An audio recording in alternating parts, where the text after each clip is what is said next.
I actually feel like the future of the AI models is going to be more open source if not, right? And why is this? Is because when something becomes so more of a commodity and requires to be everywhere, people want to understand what's running behind it, right? And also the quality of the model. Like there was a fears when ChatGPT came that only one company or maybe 5 companies in the world that can build technology like that. Right now, I think those fears are more or less gone.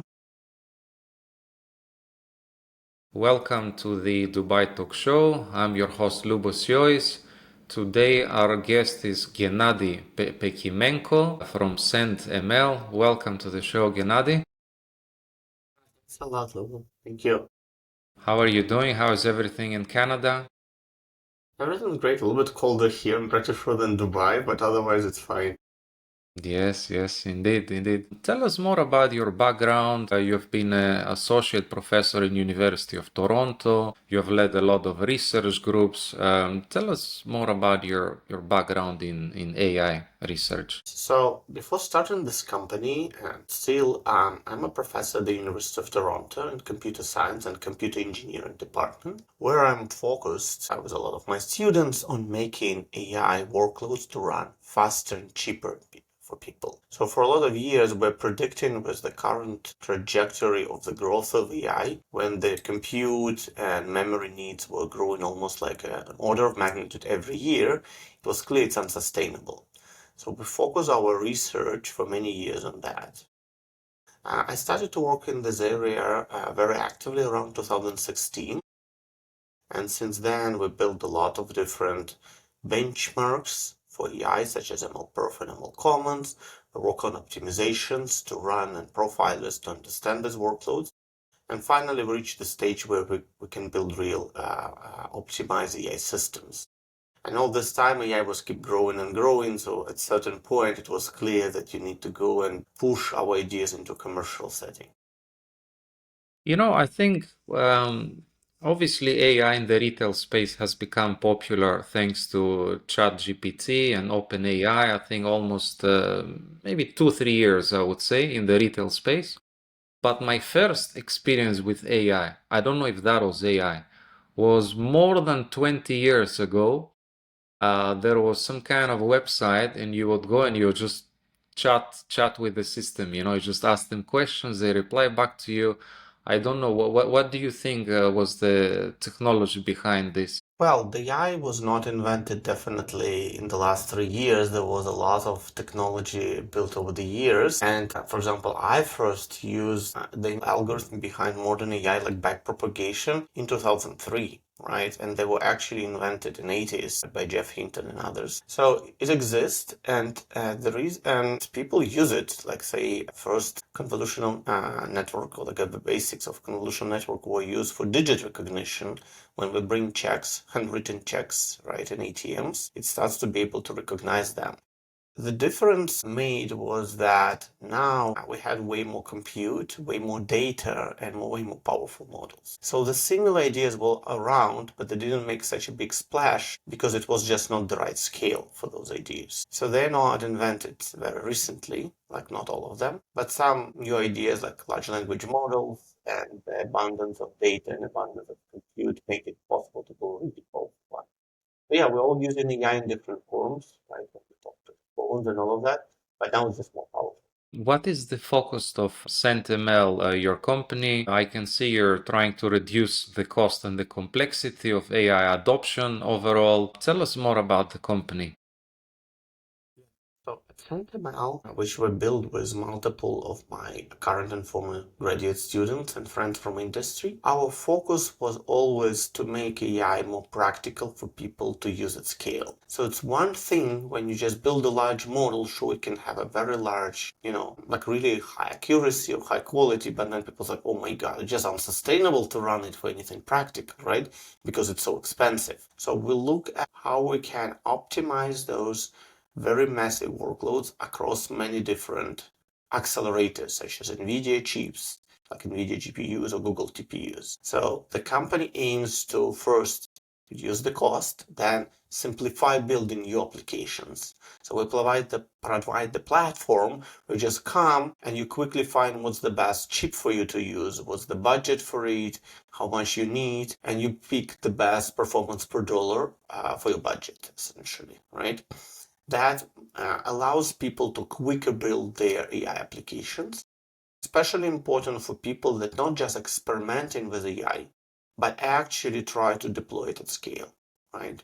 So whenever enterprises, large AI startups try to run really massive workloads, this is where it becomes a limiting factor. Yes, I was going through the website of the company, and it reminded me a little bit many years back when I was researching for Bitcoin mining. You know, you're trying to configure your whole system, you're configuring that kind of processor, that kind of system, that kind of model. You know, it's kind of like drag and drop. You know, it's relatively easy at first glance to configure and start using the service. What is the type of companies, enterprises, startups, you know, who is the one who can benefit from? Great question. There are several categories of businesses that can benefit from what we build. So, for example, it's the companies where AI deployment start to reach the scale that goes beyond experimentation. So, for example, you're a bank, right? And you might be using at the beginning to try to build your own use case API calls from, say, OpenAI, right? That's easy to develop, to try it out.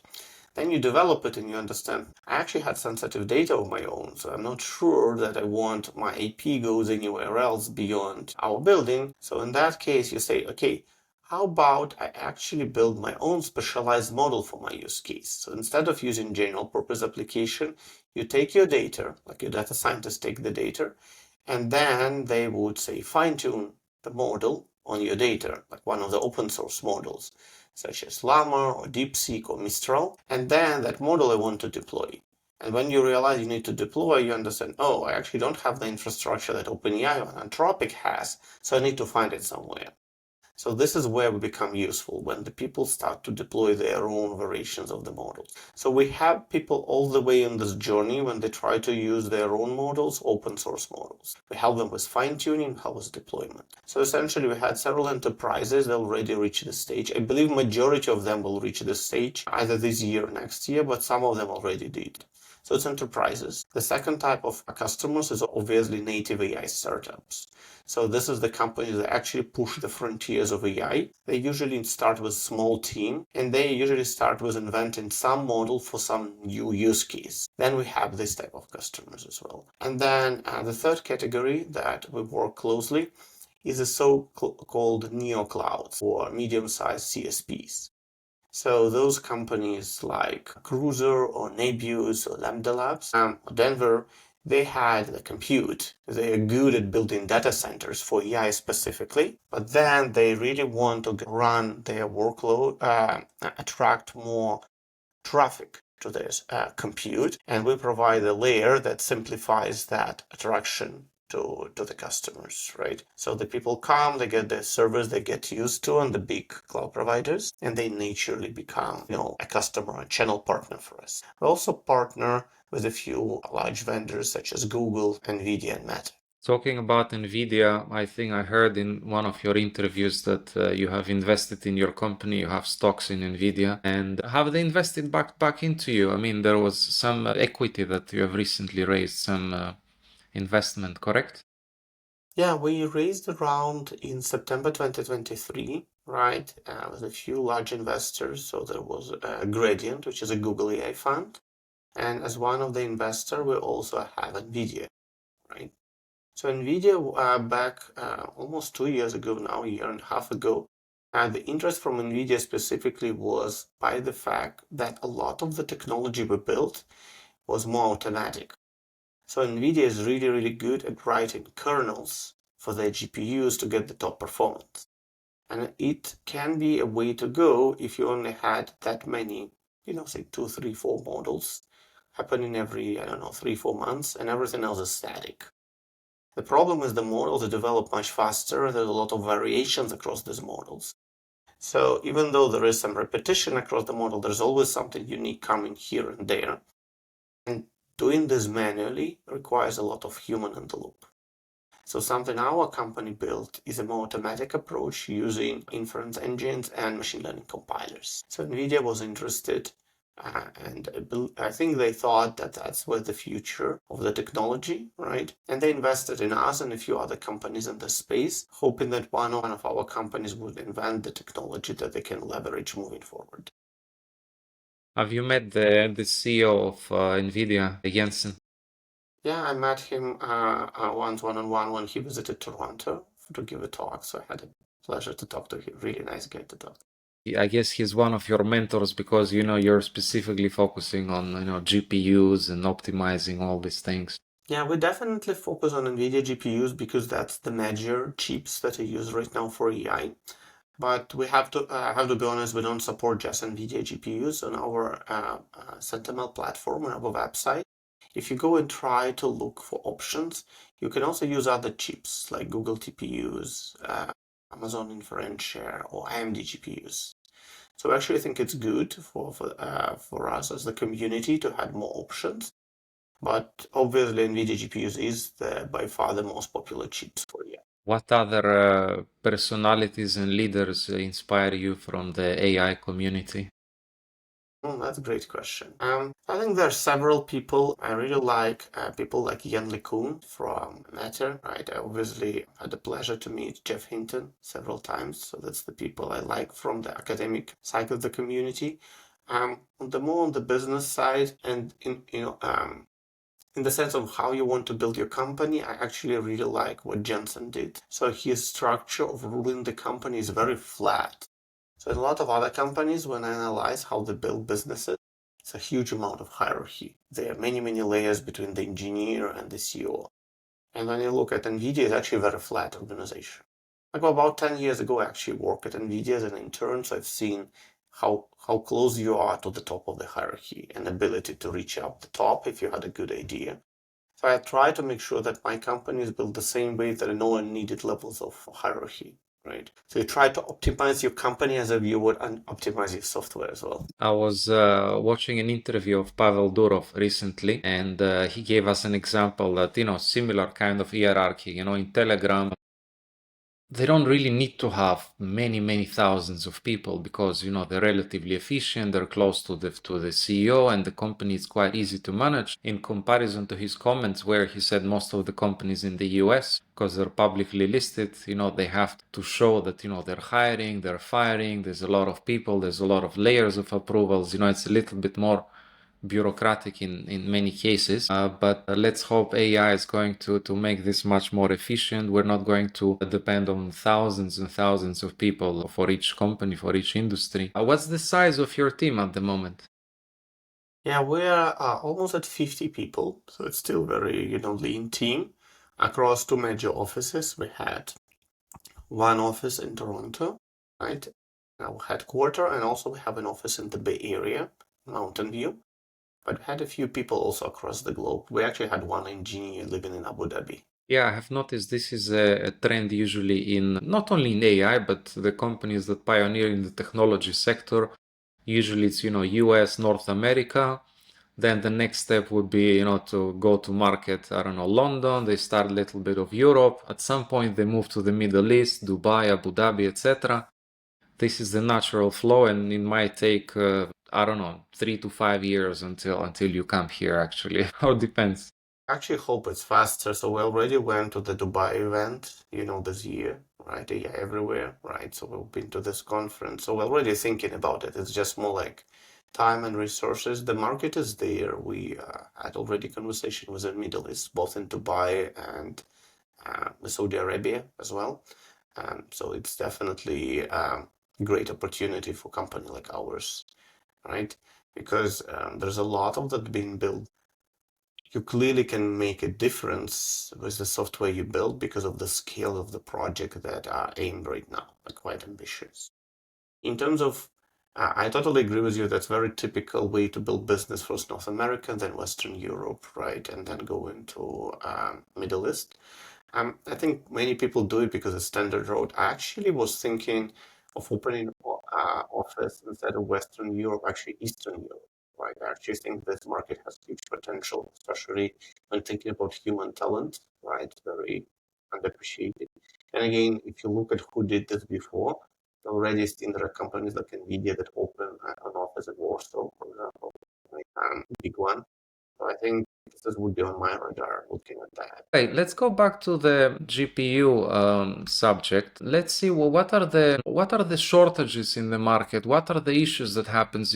Because there was a tremendous expansion of the AI companies, the AI boom recently. So what's happening with the hardware demands? Oh, it's a great question. So you probably have seen in the last few years we went through several waves. There was a period when the GPU shortages were just tremendous. The price skyrocketed, right? We were talking about prices of like $8 to $10 per GPU hour, which is really huge. Now we went, and then the market, as it's usually happens, like there was like a shortage, right? They start to manufacture way more, try to address some of the existing design issues with built-in GPUs, and then we got like a lot of H100 GPUs specifically from NVIDIA. The prices and H200, the prices starts to go down, right? Now we're in the phase where the new chips will enter the market, right? Speaking about GPUs, that would be, so H200s reach the markets in November, December, right? That was state of the art chip as of like 3 months ago. And now we start to get the first Blackwell chips, B200s, hitting the market. Those are really great, powerful chips. They're especially good for training, right? How good they are for inference? They're definitely very powerful, but performance per dollar, we still all need to figure out. Why I'm saying this is because a lot of these chips are built thinking about the future in advance. So like you don't build chips in 6 months. You usually design it like 2.5 years ago, right? The typical cadence for the chip manufacturing. So 2 years ago, it was training that was the most expensive workload running on those chips, right? Training, fine tuning. Inference was important, but more like a secondary one. But as you would see from the GTC keynote from Jensen this year, things change, right? So now it's an inference that is a dominating workload. So a lot of announcement were on the GTCs was about inference. The problem that for inference, the model are not as huge, and it means you don't need as much communication medium between them. So you still want a powerful chip, but you would need less communication. So what that means? It means that if you build a chip over provisioning a lot of special communication, like they use the lasers right now. They start to be new technology for that. That's very expensive, right? So the question is, can we balance the price of what we build in like that generation with the need of the market? That's an important question, right? So I think there is enough chips right now on the market. Obviously, there is still a competition for this chip, but the question is what the performance per dollar, right?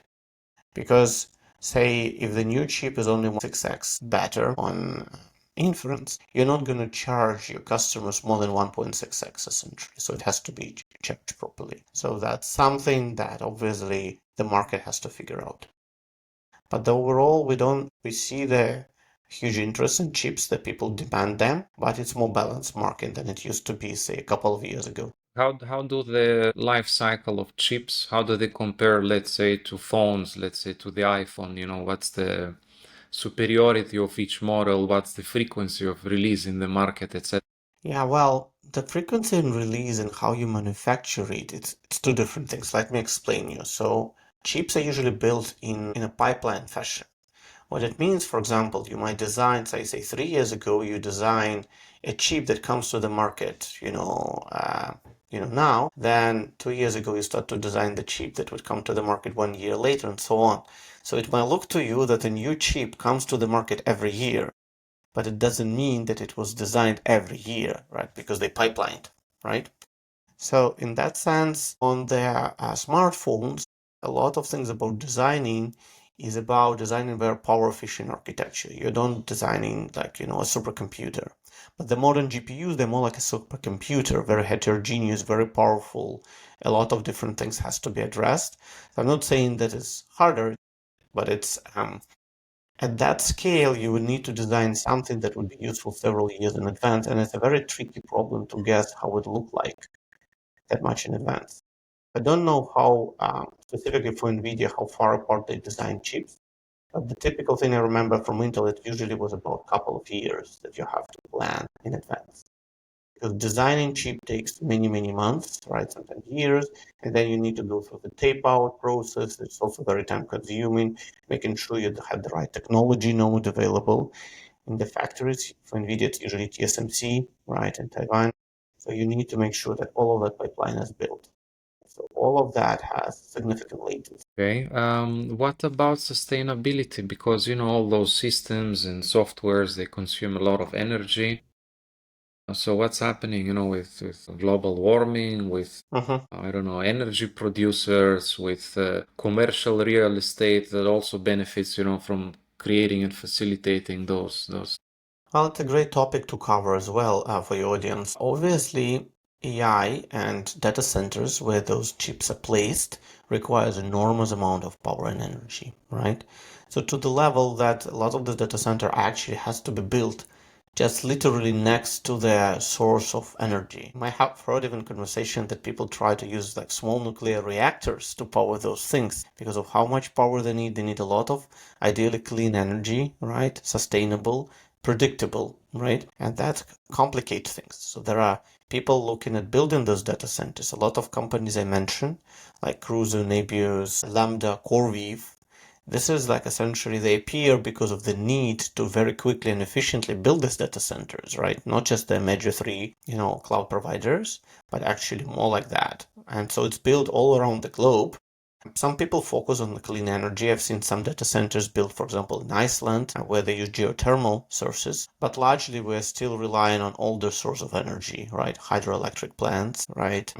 Thermal plants and all of that. So that problem won't go away, right? You would need to burn a lot of power. So you need to think strategically about where that power grid sources come into play, how you distribute things around the grid, and where you can connect things to something where the source of power might be intermittent. How about solar, wind energy? So can you build data centers around those because they need predictable power source? So like how you balance those things out. It's all very important problems. There are obviously a lot of projects around the world where the compute try to be built in their countries. So I know some of that happening right now in Saudi Arabia. I'm pretty sure in United Arab Emirates, this also happening. So people try to bring it. Obviously, you need to deal with both the power supply and cooling. It's another important aspect of compute. So all of that makes the problem really severe. So I think it's on the radar for everyone. Like everyone is going to look for the sources of energy and try to make sure that the AI can be properly powered. Do you think that the general opinion is that utilizing, these data centers for AI is much more, let's say, superior and better in, let's say, hosting blockchain, and crypto mining, etc.? How do you compare those utilities of a data center? Yeah, so there are different things. So there was a crypto mining boom where a lot of people use those chips. And a lot of these companies that actually build data centers right now, they originally might have actually started as a crypto mining companies, right? Providing compute for crypto mining. And then they get rid of the business. So there are some differences. So like one thing about crypto mining and that the majority of those workloads are very, very long. When you build training, for example, distributed training, you need multiple thousands of chips talk to each other because they build and train workloads like in harmony. They all learn some piece and communicate with everyone else. That's make it the workload much more complicated because in mining, every single GPU would work on their part independently and they don't really need to communicate a lot. It means you can use a lot of chips all over the place and then you update the results afterwards. So that was very easy from a communication perspective. For training and even for inference, you need multiple chips talk to each other. So it raises the bar on how important a communication is for this workload. Then there's obviously an aspect of how much good what we build with the technology generates. So like as a society, we all spend a lot of compute. If you look at mining, the only thing you get at the end of the day, you're just paying for the safety of the transactions, right? And the price is really high if you think about it. With the AI, the good thing about it, you're not just like if you train a model, it's not just helpful for a person that has the transaction right now, right? So it's validated and it's gone. You actually generating a model that would be useful potentially by many, many people, right?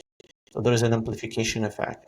The amount of use cases that would covered by AI is much wider, I believe, than the mining, in my opinion, right? That's just like one use case. What about the AI models? We have obviously open source, we have the closed systems, proprietary systems. There's been a lot of conflicts, people are suing each other, a lot of drama,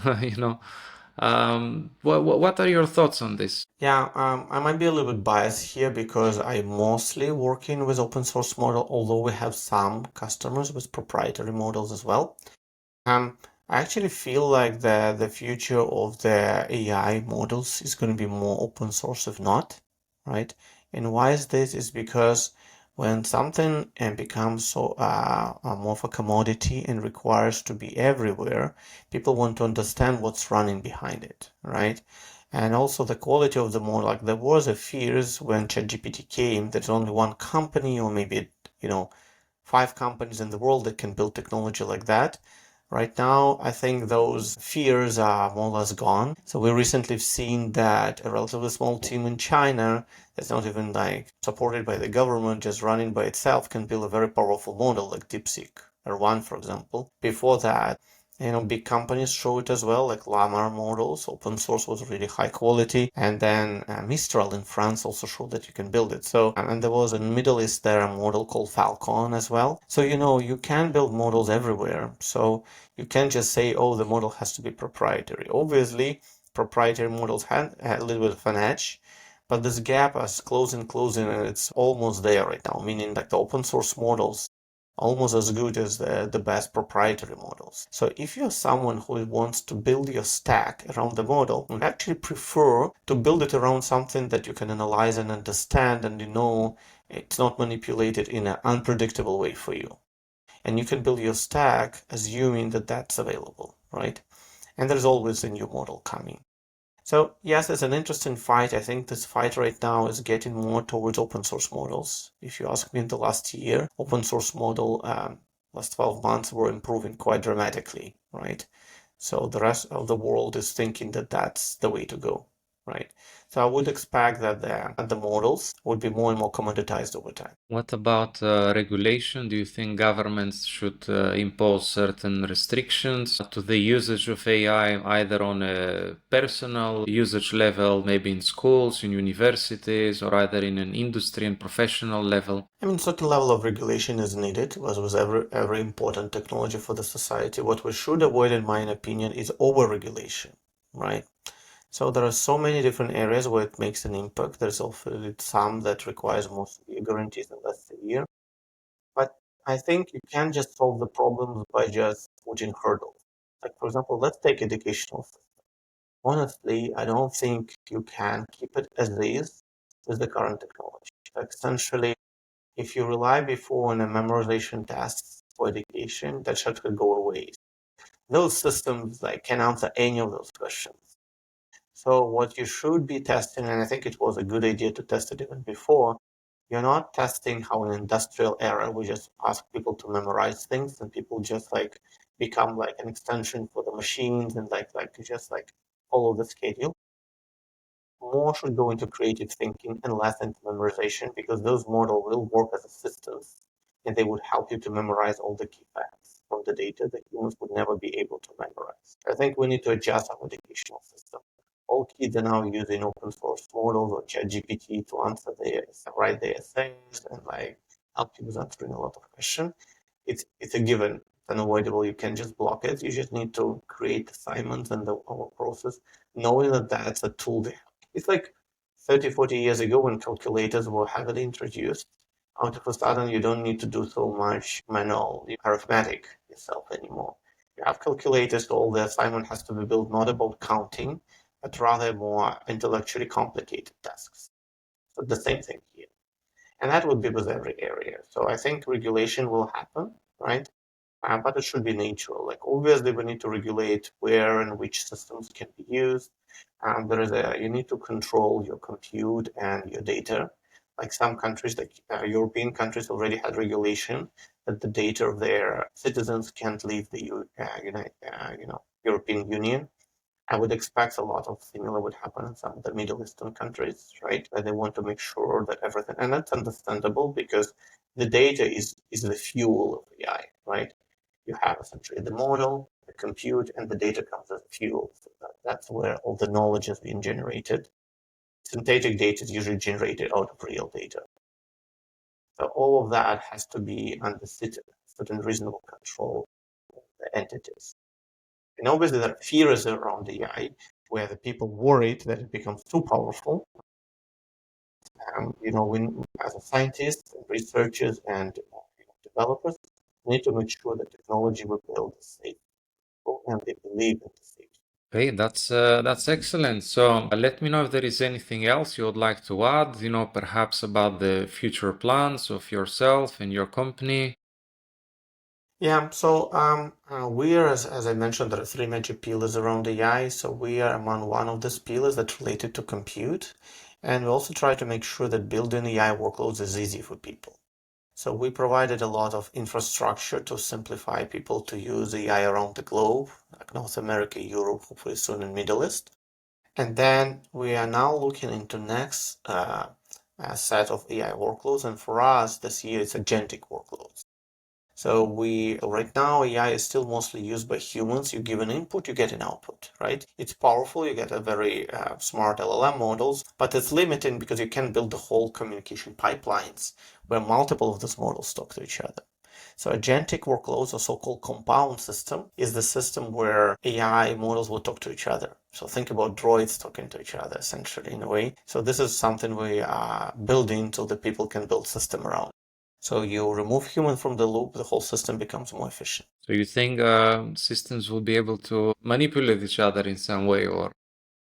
Yeah, they would communicate definitely the way humans communicate. There would be one system that do one set of problems and the other one would consult the other one. And you don't need a human to be a translator between them. In fact, they probably don't need to speak in like English or any other language anymore. They would speak the internal language between each other. Because in reality, these LLMs, they don't have to speak English. This is our restriction. They can speak just internal representations like tokens, right? They don't need all that converted into proper English. So it's a waste. Excellent. Thank you for your time, Gennady. Thank you.